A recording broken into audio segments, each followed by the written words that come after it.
Hi, I'm Chef Gail Sokol and welcome to my kitchen.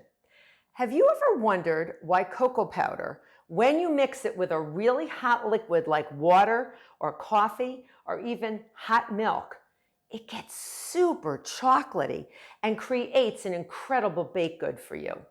Well, it's called blooming the cocoa powder. And before I get started explaining what this is, I want you to click that notification button because I want you to be notified and get all my upcoming videos and tips because you're going to love them. So what is this all about?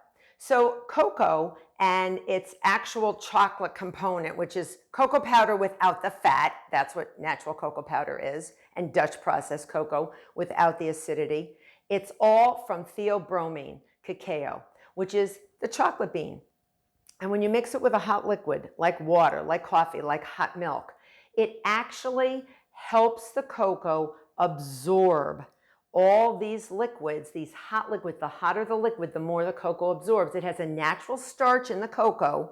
It absorbs it, and it allows the flavor particles to be more evenly distributed and dispersed. So you're blooming that cocoa powder. Do you ever notice in a recipe, they'll say mix hot coffee in with your cocoa powder or hot milk or hot water and then let it set. Let it cool down a little bit.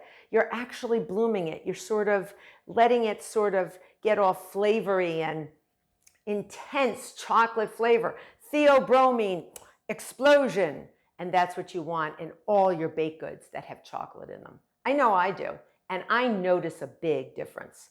So next time, think about what you're doing when you're actually making that combination of cocoa powder and a hot liquid.